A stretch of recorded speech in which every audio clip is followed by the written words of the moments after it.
Assalamualaikum warahmatullahi wabarakatuh.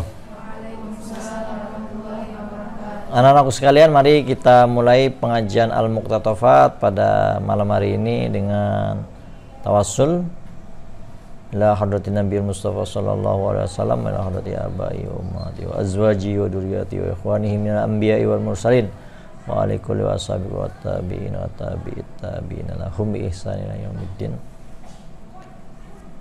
Ala annallaha nafa'ana bihim wa bi'ulumihim.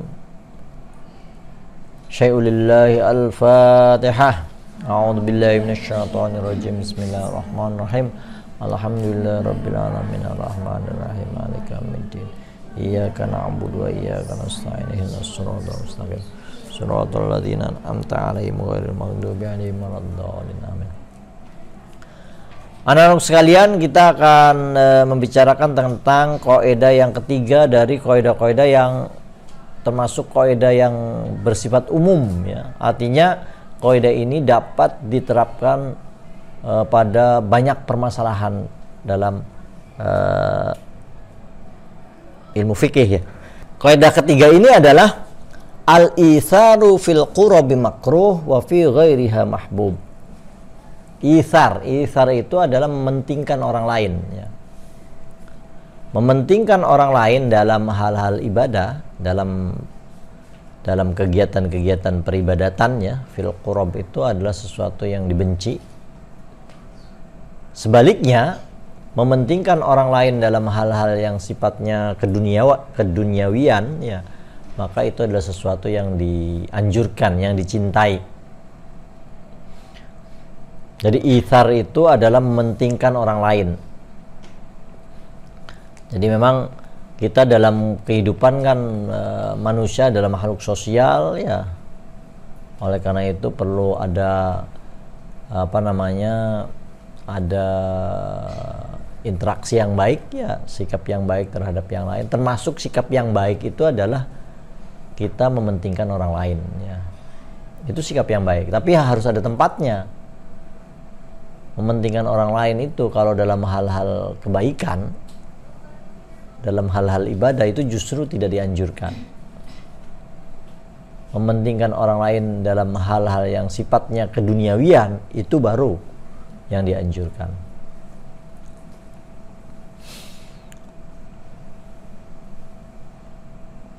Nah, dalilnya apa, Pak? Kaidah tersebut. Ini ada sebuah hadis, ya, yang diriwayatkan oleh Abu Daud yang mengatakan la yazalu qaumun yata'akhkharuna hatta yu'akhirhumullah.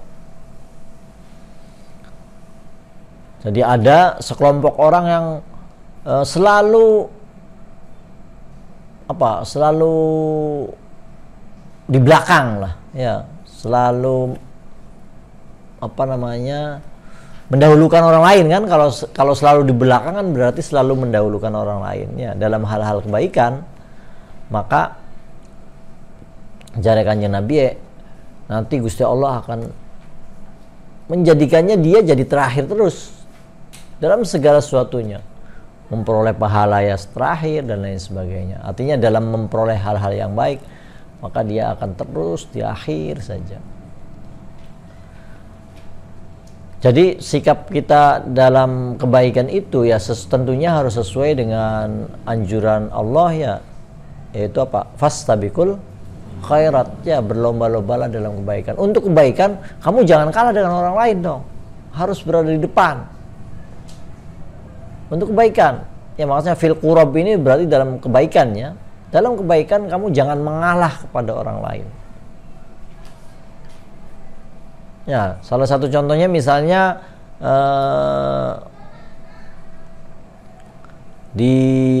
jamaah misalnya, ya. Ketika kalian berjamaah, ya, kalian tentunya, ya, harus berlomba-lomba bagaimana caranya agar berada di shaf pertama, kan? Ya. Kalau shaf pertama adalah merupakan shaf yang paling utama, kan? Maka dalam hal ini kalian harus berlomba-lomba berada di shaf pertama. Kalian tidak boleh mengalah kepada orang lain. Misalnya kemudian ada orang lain pengen di shaf pertama, karena kalian merasa bagaimana, udahlah shaf pertamanya buat kamu saja. Loh, kamu mau kemana? Saya di belakang aja. Nah, ini nggak boleh tuh. karena ini adalah merupakan suatu hal yang baik. Hal yang baik, kalian harus berlomba-lomba untuk dapat mencapainya, kalau perlu sebelum orang lain. Kalau kalian harus mendahulukan diri sendiri untuk hal-hal yang baik. Ya. Misalnya lagi contohnya apa? Misalnya bersedekah kepada orang lain, ya, menyumbang pesantren, ya.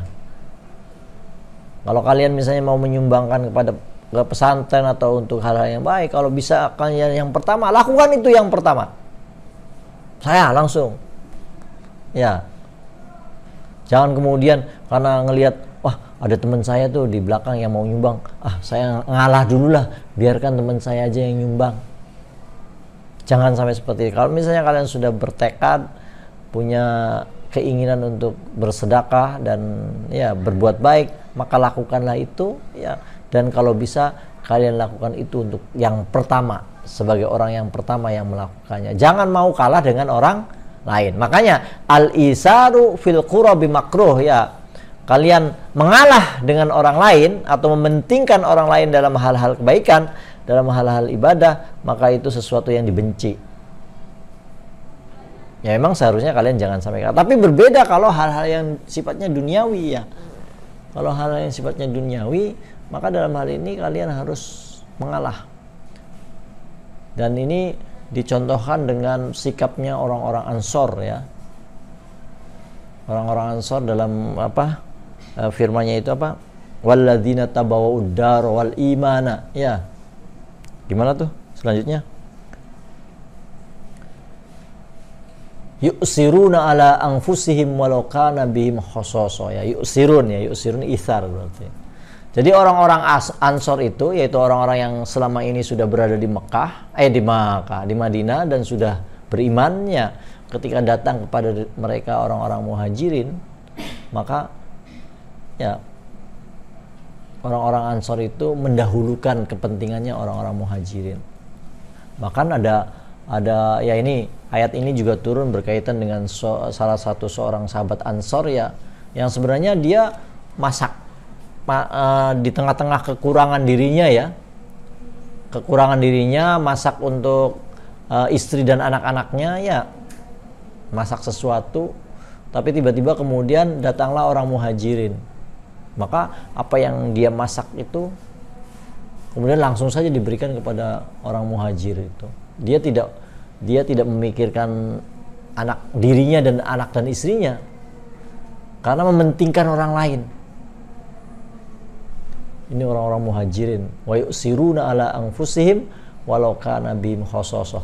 Mereka mementingkan kepentingannya orang-orang muhajirin, ya, mengalahkan diri sendiri, ya. Walau kana bihim khasasah, meskipun sebenarnya mereka itu orang yang butuh sebenarnya. Ya makanan tinggal itu-itunya sebenarnya. Ya memang udah disediakan untuk dirinya, istrinya dan anak-anaknya. Tapi pada saat itu ketika orang muhajirnya bertamu di rumahnya, maka makanan yang sudah disiapkan untuk dirinya, istrinya dan anak-anak itu langsung disuguhkan kepada orang-orang muhajir. Dan inilah yang kemudian dipuji oleh Allah Subhanahu wa taala. Orang-orang Ansor itu adalah orang-orang yang mementingkan orang lain, ya. Nah, ini tentunya dalam hal keduniawian. Nah, dalam hal ini saya punya contoh, ya, boleh saya ceritakan di sini.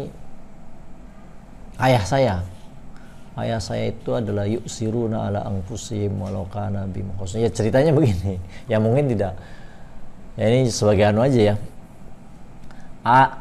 Ayah saya dan ibu saya kan punya warung, ya. Punya warung dengan 2 pintu istilahnya. Warung dengan 2 pintu. Yang pintu yang satu masih tutup tuh. Masih tutup. Kios lah istilahnya, pintu kios 1, kios 2, ya, tapi di depan rumah, ya, ruko gitu, rumah toko. Tapi ada kios 1, kios 2 yang digunakan untuk dagang itu kios 1. Suatu saat banyak langganannya yang beli dagangnya dagang sembako. Beli di warung di toko ayah saya itu. Langganannya banyak sehingga warung pun penuh kan. pada antri, pada apa dan lain sebagainya. Waktu itu anak-anaknya sepakat untuk mengusulkan ke orang tua, mak pribensi lamun kios sing siji kan dibuka maning bae ya, karena masih tutup sih. Kalau kios yang satunya dibuka kan berarti kios semakin lebar, sehingga para langganan yang datang pun terakomodasi ya, bisa.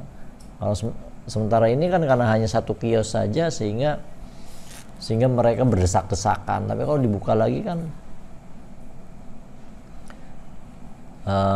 mereka tidak perlu berdesak-desakan, karena bisa di kios 1 atau kios 2 kan sama-sama punya ayah saya juga. Jadi anak-anaknya mengusulkan agar kios yang kedua dibuka. Di samping itu kan kalau misalnya masih ada ruangan yang berlebihan kan mungkin bisa digunakan untuk berjualan hal lain lah di luar sembako, misalnya jualan jaburan jualan alat-alat tulis dan lain sebagainya, kan lumayan.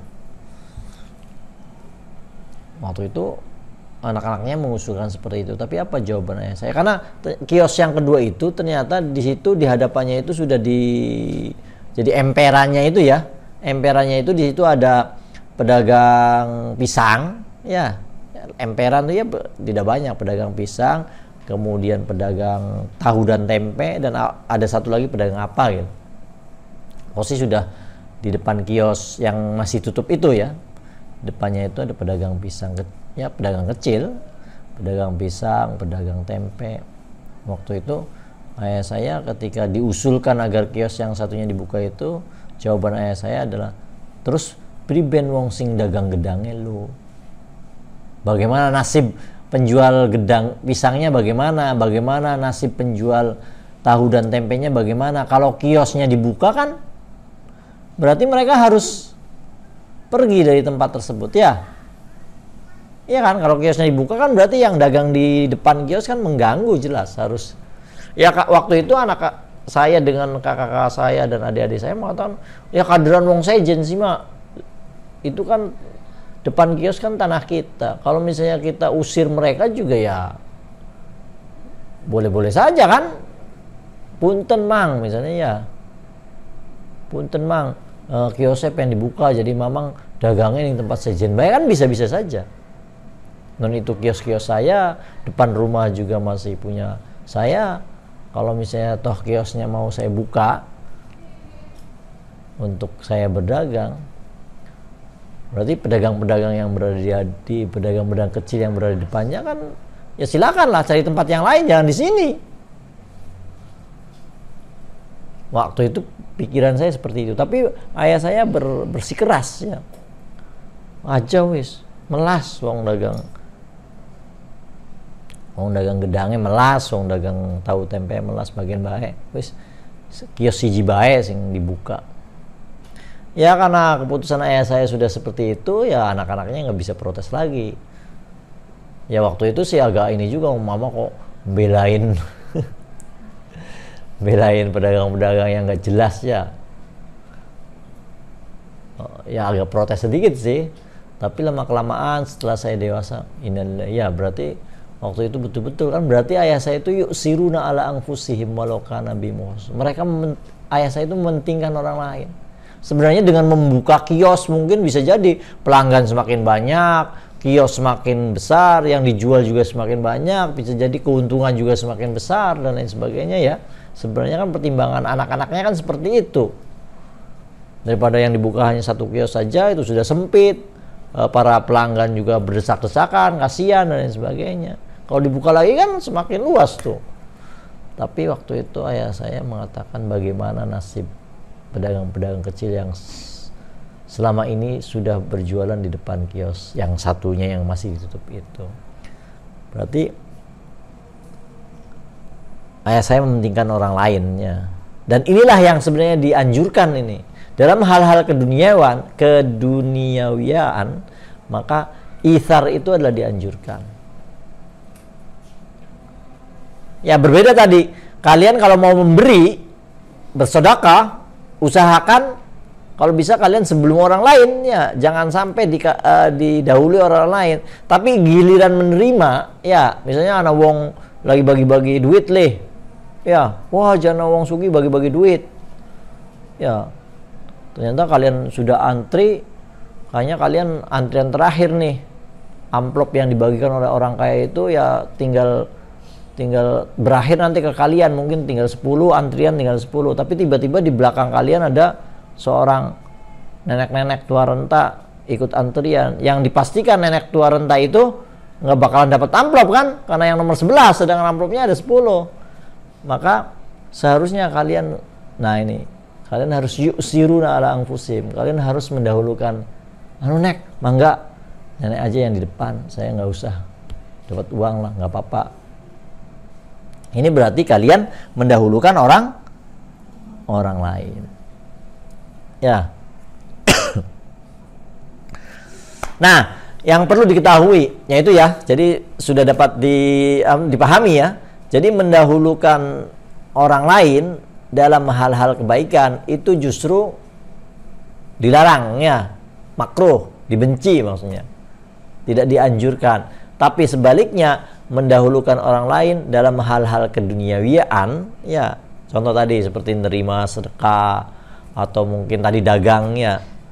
Malah orang zaman dulu itu dan zaman sekian sih kayaknya dagang itu makanya nih, lawan misalnya anak wong dagang apa, misalnya dagang cilok, cih laku pisan sa dagang cilok, isun dagang cilok maning lu malah nyaingi ya, akhirnya dagang cilok terbagi rezekinya.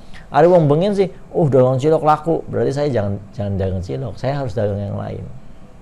Saya dagang apa, gorengan, meskipun gorengannya nggak laku, ngeliat dagang cilok laku sekali, ya sudah, rezekinya pedagang cilok biarkan terus, jangan kemudian kalian buat dagang cilok lagi, sehingga kadang-kadang kan begitu ya, kehidupan sekarang kan berbalik seperti itu ya. Jadi anak wong dagang apa laku, kalian teru dagang uang, akhirnya ya, nah itulah yang tidak dianjurkan sebenarnya. Kalau melihat kalian dagang, mau dagang cilok ke laris, ya wis aja dagang cilok, biarkan dia laris terusnya. Kaliannya bagaimana, dagang apa? Ya dagang sejenis lah, nggak laris pak, ya yusiruna ala anfusihim, maksudnya kalian harus mendahulukan kepentingan orang lain dalam hal-hal keduniaan. Sudah dapat dipahami ya. Nah, ini yang perlu kalian ketahui ya, sebagai tambahan saja, bahwa mendahulukan orang lain itu ya, mendahulukan orang lain dalam hal-hal ibadah itu bisa jadi jatuhnya kepada 3 hukum ya. Bisa jadi mungkin jadi haram ya, bahwa mendahulukan orang lain itu bisa haram ketika mendahulukan orang lain itu menjadikan kalian akhirnya tidak bisa melaksanakan sesuatu yang wajib. Contoh misalnya ada ya lagi kurang air lah, ada ketersediaan air cuma 1 botol aqua, dan itu diperuntukkan wudhu untuk kalian pengen gunakan untuk wudhu ya. Tiba-tiba ada orang lain yang pengen wudhu juga, kamu mau apa kesini, mau wudhu tapi nggak ada air ya, airnya tinggal sebotolnya mau saya gunakan untuk wudhu. Tapi kemudian kalian karena merasa pengen jadi pahlawan, ya udah mangga, sok banyu dinggo sampean bae. Loh sampean tapi ben yo si suci ngomaning salate. Nah. Jadi kalian mendahulukan orang lain itu justru jatuhnya haram ya. Karena apa? Karena dengan mendahulukan orang lain, kalian jatuh pada sesuatu yang haram. Jadi sampean beli wudu, akhirnya beli wudu dan dia beli salat loh. Ya, jadi isar di sini jadi jatuhnya haram. Ada lagi isar yang jatuhnya makruh, yaitu berarti kalau ya tadi ya, seperti meninggalkan shop awal, kalian sudah gelar sajadah di shop awal dan sebagainya ya, tiba-tiba ada orang lain datang, kalian merasa kasihan, kayaknya dia mau duduk di shop awal, mangga mbak di sini aja, loh kamu yang mau kemana, saya mundur aja deh. Kalian berarti mendahulukan orang lain, itu hukumnya makruh. Karena dengan demikian kalian akhirnya nggak jadi di shop pertama dong ya, meninggalkan shop pertama itu kan ya kurang baik. Ada lagi yang isar itu hanya sebagai khilaful aula ya. Khilaful aula itu maksudnya meninggalkan keutamaan ya. Contohnya misalnya di sini dicontohkan seperti wudu dengan air yang ya, kalau menurut mazhab Syafi'i wudu dengan air yang panas karena sinar matahari, itu kan makruh ya, maul musyammas ya. Ada air bagus ya, 1 botol itu, tapi kemudian kalian berikan kepada orang, ya mangga lah sampean maon sing wudue nganggo banyu kian. Lah sampean wudue nganggo apa? Itu saya pakai air musyammas. Ya, sedangkan wudu pakai air musyammas di dalam mazhab Syafi'i kan makruh. Ya, atau khilaful aula ya, kurang utama lah. Karena dikhawatirkan akan menimbulkan penyakit ya. Nah, berarti isarnya kalian itu juga khilaful aula. Kenapa? Karena dengan kalian mendahulukan orang lain, kalian isar, itu mengakibatkan kalian melakukan sesuatu yang kurang utama. Demikian. Jadi bagaimana hukumnya isar? Ya memang tergantung akibatnya ya. Kalau akibatnya mengakibatkan meninggalkan sesuatu yang wajib, haram. Kalau akibatnya melakukan sesuatu yang kalian meninggalkan sesuatu yang dianjurkan, maka hukumnya makruh. Kalau misalnya akibatnya kalian meninggalkan sesuatu yang utama, berarti kalian mendahulukan orang lain itu kurang utama. Barangkali itu saja. Barangkali ada pertanyaan, silahkan. Mohon berdiri, sebut nama dan sebutkan pertanyaannya dengan jelas. Nama saya Aulia Marhamatun Nufus. Saya ingin bertanya tentang pada kaidah ini. Mementingkan orang lain dalam hal nyawa itu bagaimana? Kalau seseorang mengorbankan dirinya untuk orang lain, maka otomatis kebaikan dan kegiatan ibadahnya sudah terhenti. Terima kasih. Ya, sebenarnya mungkin kita bisa terapkan ya, ini belajar menerapkan kaidah ya. Kemarin kan kita mempelajari kaidah ad-dararu yuzal ya, bahwa sesuatu yang membahayakan itu harus dihilangkan, ya kan? Jadi kalau misalnya kita melihat seseorang dalam keadaan bahaya, maka memang kita harus melindunginya agar supaya tidak dalam keadaan bahaya. Tapi dalam kesempatan yang lain, ada kaidah yang lain bahwa sesuatu yang berbahaya itu jangan dihilangkan dengan bahaya yang lain. Jadi kalian boleh melindungi orang lain, tapi jangan sampai kemudian kalian sendiri yang akhirnya mendapatkan bahaya. Itu namanya kalian menghindari bahaya dari orang lain. Pada saat yang bersamaan sebenarnya kalian mempersilahkan diri kalian untuk bisa terkena bahaya, kan begitu. Jadi itu sesuatu yang tidak baik ya. Jadi mengorbankan nyawa untuk menyelamatkan orang lain bukan sesuatu yang dianjurkan. Karena dengan demikian meskipun kalian mengorbankan nyawa demi kehidupan orang lain, berarti kalian mengorbankan hidup kalian, kan? Itu tidak baik seperti itu. Jadi itu sama saja dengan mengatasi masalah dengan masalah, menghilangkan bahaya dengan bahaya yang sama. Kalian melindungi nyawa orang lain, tapi kalian malah menjadikan nyawa kalian melayang, kan? Itu jangan seperti itu. Ya. Jadi mungkin kita bisa apalagi kalau misalnya itu ya tadi saya pikir memelihara atau menjaga nyawa kita itu sesuatu yang baik, kan? Menjaga nyawa, melihara, bahkan merupakan sesuatu keharusan di dalam, kalau kalian kemarin jadi ada istilahnya hifdun nafs ya. Yang harus kita pelihara, yang harus kita jaga itu adalah jiwa kita. Jangan kemudian kita jatuhkan ke dalam kerusakannya. Wala tulqu bi aidikum ilat tahlukah. Jangan membahayakan diri sendiri. Nah, berarti menjaga diri kita atau menjaga nyawa kita kan sesuatu yang baik. Kok kemudian kalian korbankan demi menjaga nyawa orang lain, ya itu juga salah. Berarti dalam hal ini masuk dalam kategori al-isar dalam kebaikan. Berarti kalian mendahulukan orang lain sementara diri sendiri kalian korbankan. Dan kalau itu konsekuensinya sampai hilangnya nyawa, ya berarti ya jatuhnya haram. Ya, saya pikir ya bukan sesuatu yang baik lah, bukan sesuatu langkah yang tepat ketika kita mengorbankan nyawa kita hanya untuk melindungi nyawa orang lain. Ya, begitu. Bisa dipahami? Ya, jadi bukan sesuatu yang bagus lah, bukan sesuatu yang tepat ketika kita mengorbankan nyawa kita untuk melindungi nyawa orang lain. Karena dengan kita mengorbankan nyawa itu ya berarti ya tadi, memang kita melindungi orang lain itu bagus ya, ad-darur yuzal. Tapi dengan kita mengorbankan nyawa kita sendiri berarti kalian melakukan menghilangkan bahaya dengan bahaya yang sama, dan itu merupakan sesuatu yang terlarang di dalam fikih Islam. Ya. Ada pertanyaan yang lain? Nggak ada? Kalau nggak ada, kita cukupkan ya. Mari kita tutup dengan membaca Al-Fatihah dan Wal Asri. Al-Fatihah.